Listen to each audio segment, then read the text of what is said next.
பால்பண்ணை Thuvakudi service road கூட்டமைப்பினர் அவங்க மற்றும் இங்கே மாவட்ட ஆட்சியர், தேசிய நெடுஞ்சாலைத்துறை சார்ந்த அதிகாரிகள் பல இந்த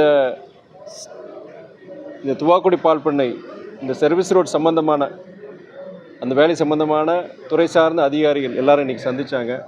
இதில் குறிப்பாக இந்த நில கையகப்படுத்துறது எப்போ ஆரம்பிக்க போகிறாங்க, எப்போ முடிப்பாங்க அப்படிங்கிற அதுக்குண்டான சில கேள்விகளுக்கு அவங்க மாவட்ட ஆட்சியர் அது பதில் சொல்லியிருந்தாங்க.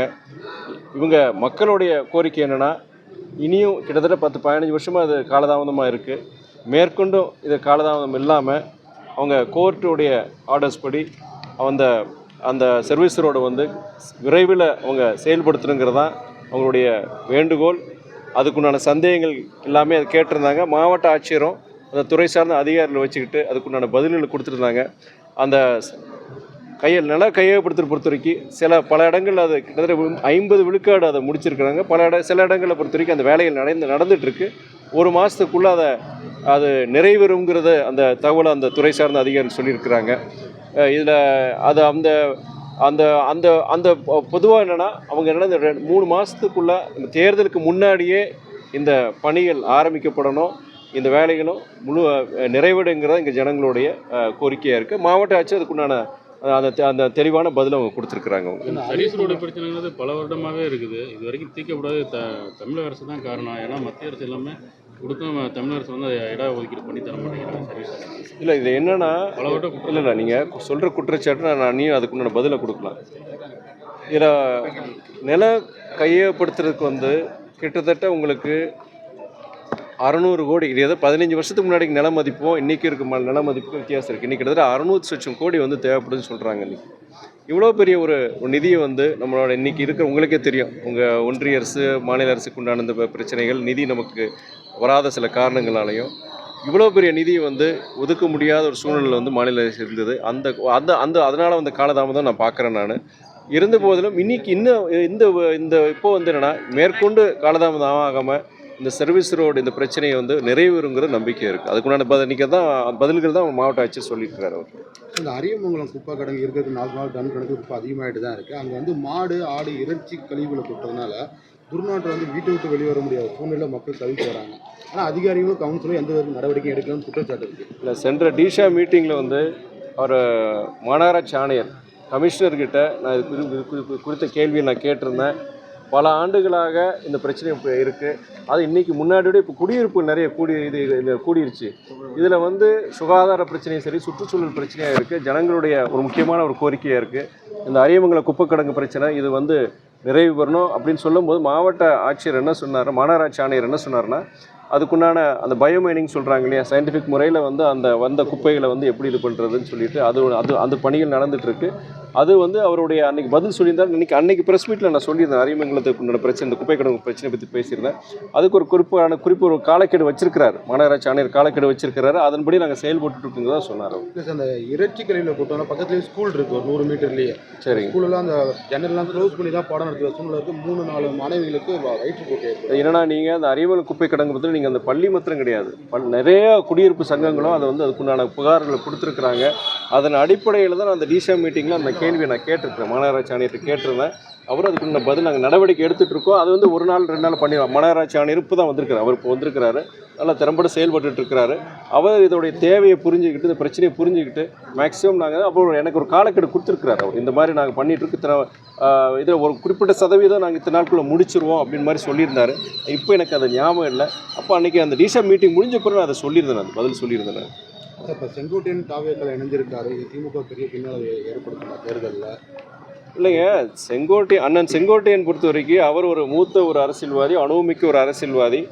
அவர் இன்னைக்கு அதிமுகங்கிற ஒரு மிகப்பெரிய இயக்கத்திலேருந்து அவர் தாவைக்காங்கிற ஒரு இயக்கத்துக்கு போயிருக்கிறார். இதனால் திமுகவுக்கு எப்படி நம்ம பலவீனம் பலம் நம்ம சொல்ல முடியும்? திமுகங்கிற அது ஒரு மிகப்பெரிய இயக்கம், அது அவங்களோட செயல்பாடுகள். இன்றைக்கி தமிழக அரசோட செயல்பாடுகள், மாண்பு முதலமைச்சருடைய செயல்பாடுகள் வச்சு இன்றைக்கி அவங்க நம்பிக்கையோடு இருக்கிறாங்க. மறுபடியும் இங்கே இந்த திராவிட மாடல் அரசு வெற்றி பெறுங்கிற நம்பிக்கையோடு இருக்கிறாங்க. அண்ணன் செங்கோட்டன் அவர் போய் தாவாக்களை சேர்ந்ததுனால இது பாதிப்புங்கிற நம்ம சொல்ல முடியாது. அதே நேரத்தில் என்னதான் அண்ணன் செங்கோட்டையன் பொறுத்த வரைக்கும் ஒரு மூத்த ஒரு பழுத்த அரசியல்வாதியாக இருந்தாலுமே அப்படிப்பட்ட ஒரு அரசியல்வாதி தாவேக்களை சேரும்போது அங்கே சிறப்பாக செயல்படக்கூடிய சூழ்நிலைங்க இருக்கணும். தாவேக தலைமை அதுக்குண்டான வாய்ப்புல வந்து அவர் செங்கோட்டையன் இதெல்லாம் வச்சு தான் நம்ம சொல்ல முடியும். அதே வேளையில் அண்ணன் செங்கோட்டையன் தாவேக்காவில் சேர்ந்ததுனால திமுகவுக்கு வந்து ஒரு பின்னாடி நம்ம எப்படி சொல்ல முடியாது. திமுகங்கிறது அவங்களோட அந்த இயக்கம் சிறப்பாக செயல்பட்டு இருக்கு, அரசு செயல்பட்டு இருக்கு. அந்த நம்பிக்கையின்படி அவங்க ஜனங்கிட்ட போக போகிறாங்க. இதில் ஜனங்கிறது அவங்க அவங்க எஜமானர்னு சொல்ல முடியும், அவங்க தான் முடிவெடுக்க போகிறாங்க. கோபிச்செட்டிப்பாளையத்தில் இப்போ பெரிய அண்ணா எம்ஜிஆர் படம் போட்டு அவர் தாவேக்கா போட வச்சிருக்காரு செங்கோட்டையன். நான் வரையறுக்கிறேன். நம்ம அண்ணன் செங்கோட்டையன் பொறுத்த வரைக்கும் என்னதான் இருந்தாலும் ஒரு திராவிட இயக்கத்திலேருந்து இருந்தவர் இத்தனை வருஷம் பயணிச்சிருக்கிறாரு. அவர் இந்த செயல்பாடு நீங்கள் பெரியார் அண்ணா அவர் கொண்டாடுறாரு. அவர் பெரியார் அண்ணாவோட கொள்கைகளை கொண்டாடும் போது அதை வந்து அவர் சொல்லும் பொழுது தாவேக்கால இருக்கிற அந்த இளைஞர்களுக்கு போகும்போது அது நல்ல விஷயமா தான் பார்க்குறேன் நான். இன்றைக்கி திமுகவாக இருக்கட்டும், அதிமுகவாக இருக்கட்டும், அதிமுக இருக்கட்டும், அனைத்து திராவிட இயக்கங்களும் எதுக்கு பெரியார் அண்ணா வச்சு தான் வந்திருக்கிறாங்க. பெரியார் அண்ணா இல்லாமல் இன்றைக்கி தமிழ்நாடு கிடையாது. இன்றைக்கி இந்தியாவில் ஒரு முதன்மை மாநிலமாக தமிழ்நாடு இருக்கிறது என்றால் அதுக்கு பெரியார் அண்ணா தான் காரணம். அதை அவர் அண்ணன் செங்கோட்டை சொல்கிறேன், அது நல்ல விஷயமாக தான் நான் பார்க்குறேன். நான் நீங்கள் இதில் வந்து ஒரு சூட்சமம் இருக்குது, நான் மறுக்கல. நான் என்னைக்கு புரட்சி தலைவி அம்மையார் ஜெயலலிதா மறைஞ்சாங்களோ அதுக்கப்புறம் அதிமுக பலவீனப்படுத்தணும், அதிமுக பிளவுபடுத்தணும், திமுகவுக்கு மாற்றாக வந்து அதிமுக இருக்கக்கூடாது, பாஜக இருக்கணுங்கிறது அவங்களுடைய ஒரு ஒரு ஸ்ட்ராட்டஜியாக கூட இருக்கலாம். நீங்கள் இப்போ அதிமுகவிலே பல தலைவர்கள் வெளியே வந்திருக்கிறாங்க. இப்போ அண்ணன் செங்கோட்டையை வெளியே வந்திருக்கிறாரு. அது அவங்க பாஜக பொறுத்தவரைக்கும் இருக்கலாம். இன்றைக்கி தமிழ்நாடு பொறுத்த வரைக்கும் ஏடிஎம்கே வர்சஸ் டிஎம்கே தான் இத்தனை வருஷம் இருந்திருக்கு. இப்போ அது டிஎம்கேக்கு மாற்றாக நாம் ஏன் வரக்கூடாதுங்கிறத பாஜகவுடைய ஒரு இதாக கூட இருக்கலாம், மறுக்கிறதுக்கு இருக்கலாம். அதுக்கான செஞ்சுருப்பாங்க சொல்ல முடியாது, இருக்கலாம். இப்போ மழைக்காலமாக இருக்குது. இப்போ வாய்க்கால்லாம் தூர் வரல. கிட்டத்தட்ட வந்து மழை நீரால் வந்து 3 லட்சம் ஏக்கர் வந்து பாதிக்கப்பட்டிருக்கு. ஒரு ஏக்கருக்கு 25,000 நஷ்டீடு கொடுக்குன்னு சொல்லி இபிஎஸ் சொல்லியிருக்காரு. நீங்கள் விவசாயிகளுடைய அவங்களுடைய கோரிக்கையை தான் அவர் சொல்லியிருக்கிறாரு. அவர் இவ்வளோ பாதிப்பு நிவாரணம் கேட்டிருக்குன்னு சொல்லி அரசாங்கம் அதை பரிசீலிக்கும். ஆனால் இன்றைக்கி நீங்கள் இந்த கேள்வி கேட்கும்போது இன்னொன்று நான் சொல்கிறேன். நான் இன்றைக்கி ஆரஞ்சு அலர்ட் வந்திருக்கு நமக்கு. இன்றைக்கி இந்த புதிய ஒரு புயல் உருவாகிருக்கு. ஒரு ஆரஞ்சு அலர்ட்டு புதுக்கோட்டை மாவட்டத்துக்கும் திருச்சி மாவட்டத்துக்கும் வந்திருக்கு. அன்றைக்கி நான் உள்ளே உட்காந்துட்டு இருக்கும்போது மாவட்ட ஆட்சியர் உடனே பதறி அடிச்சுட்டு உடனே அதுக்குண்டான அதிகாரிகளுக்கு பொறுத்தவரைக்கும் இந்த நோட்டிஃபிகேஷன் கொடுத்து அதுக்குண்டான எச்சரிக்கை நடவடிக்கைகள்லாம் நீங்கள் மாவட்ட இருக்கிற அதிகாரிகள்லாம் செயல்படுன்னு சொல்லிட்டு இருந்தார். இப்போ என்னன்னா உங்களுக்கே தெரியும், உங்களுக்கு எஸ்ஐஆருடைய வேலைகள் நடந்துகிட்ருக்கு. காலையிலேருந்து எனக்கு மாலை 5-6 மணி வரைக்கும் எஸ்ஐஆர் வேலையில் அதிகாரி ஈடுபட்டிருக்காங்க. அதுக்கப்புறம் 6 மணிலேருந்து நீங்கள் 10 மணி வரைக்கும் அந்த 6 மணி வரைக்கும் அவங்க அலுவலக வேலை, 6 மணிக்கு அப்புறம் வந்து இரவு 10 மணி வரைக்கும் எஸ்ஐஆர் வேலையில் ஈடுபடுறாங்க. இவங்க மாவட்ட ஆட்சியர் போன்ற ஆட்கள் நேரத்தில் அவர் படுக்கும்போது 1 மணிக்கு அதிகாலை 1 மணி 2 மணிக்கு தூங்க போயிருக்கிறாரு. இப்போது இந்த நேரத்தில் இங்கே இன்றைக்கி வந்து உங்களுக்கு வடகிழக்கு பருவமழை, இது ஒரு புயல் உருவாயிருக்கு. இதுதான் நான் அவனுடைய கடந்த பத்திரிகையாளர் சந்திப்பில் உங்கள்கிட்ட எல்லாரும் சொல்லியது. எஸ்ஐஆரை நாங்கள் எதுக்கலை, எஸ்ஐஆரை எப்படி இம்ப்ளிமெண்ட் பண்ணுறாங்க, எப்படி அதை அமுல்படுத்துகிறாங்க, அதுதான் என்னுடைய பிரச்சனையே தான்.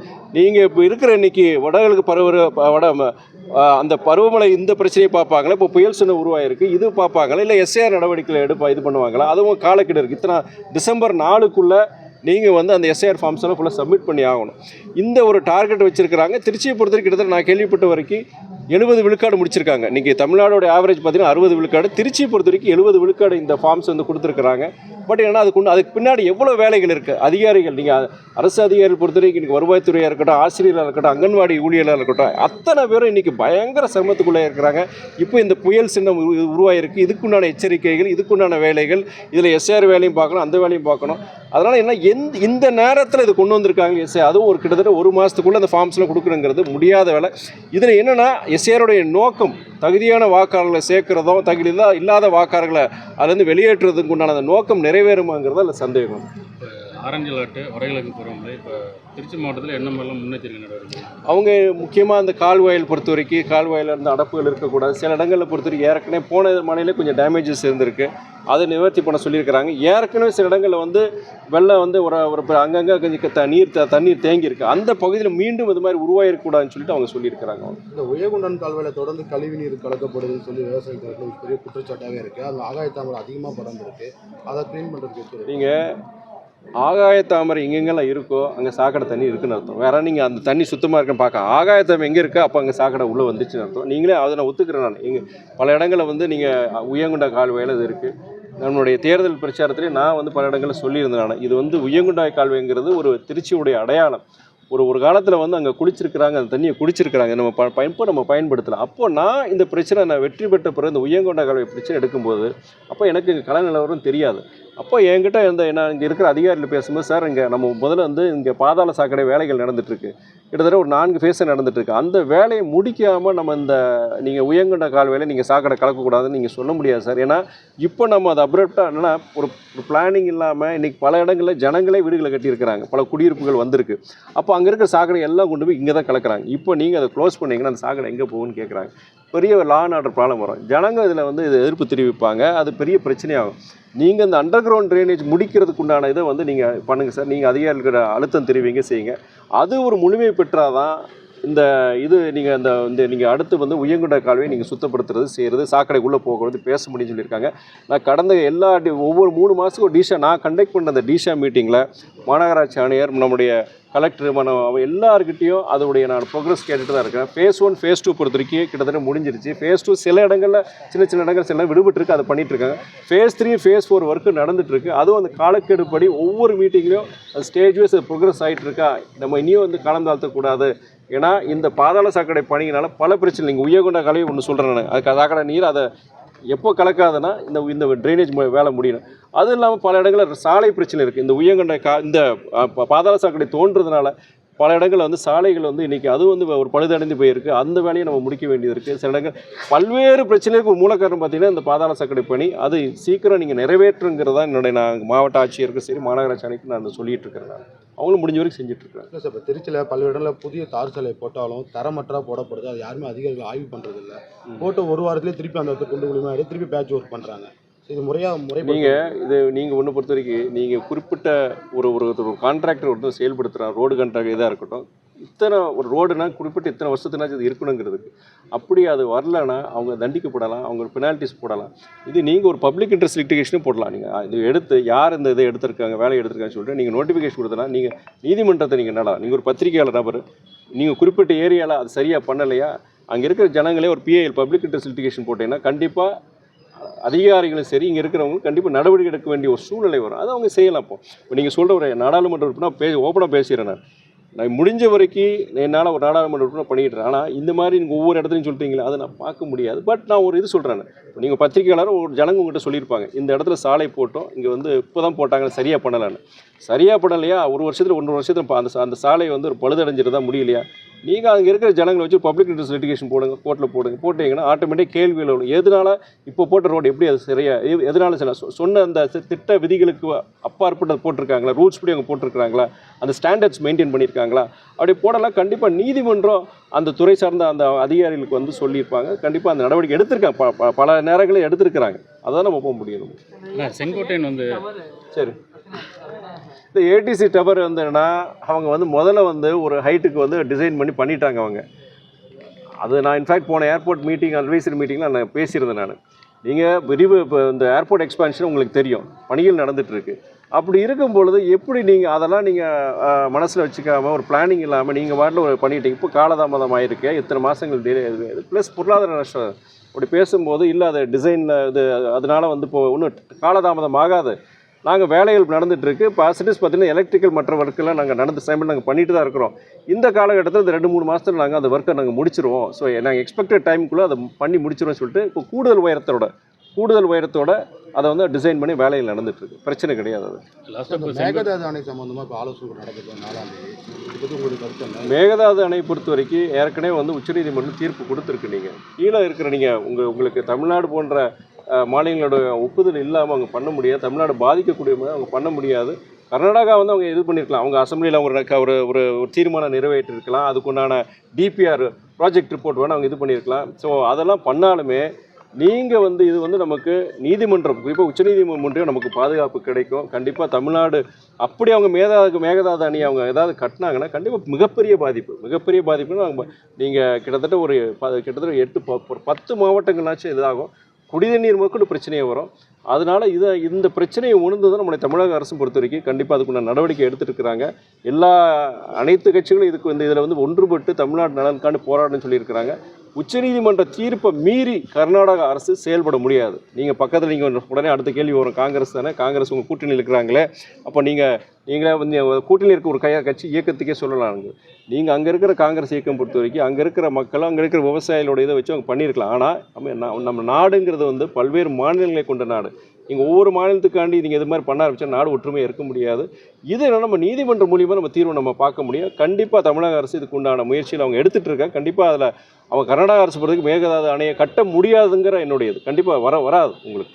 இப்போ செங்கோட்டையன் வந்து தாவேக்கலைஞர் இப்போ ஜெயலலிதா படம் போட்டு இணைஞ்சிருக்காரு. ரெண்டாவது ப்ரெஸ் மீட்டில் கூட அந்த கட்சி கூடிய தாவேக்கா கூட எடுத்துகிட்டு வந்து செய்தியாளர் சந்திச்சு எப்படி பார்க்குறீங்க?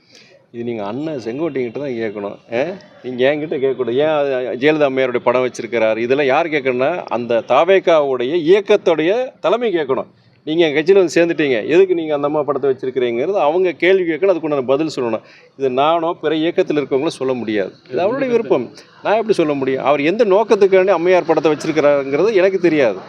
இது நீங்கள் அவங்க தாவேக்காவுடைய இயக்க தலைமை கேட்கலாம். ஏங்க நீங்கள் எங்கள் இயக்கத்துக்கு வந்து சேர்ந்துருக்கிறீங்க, பழைய கட்சியோட அடையாளங்களை நீங்கள் வச்சிருக்கிறீங்கிறத கேள்வி அவங்க கேட்கணும். அவங்க ஓகே.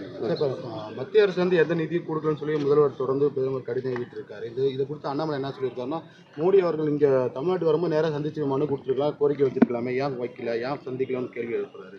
நீங்கள் தமிழ்நாடு முதலமைச்சர் பொறுத்த வரைக்கும் பல்வேறு தருணங்களில் டெல்லிக்கு போயிருக்கிறாங்க. டெல்லிக்கு போய் தமிழ்நாட்டுக்குண்டான நிதி வரணும், தமிழ்நாட்டுக்குண்டான திட்டங்கள் கிடைக்கணும்னு நீங்களே பார்த்துருப்பீங்க. அதை போய் மனு கொடுத்துருக்கிறாரு. நாங்கள் நாடாளுமன்ற உறுப்பினர்கள் நாடாளுமன்றத்துக்கு கேள்வி எழுப்பியிருக்கிறோம்.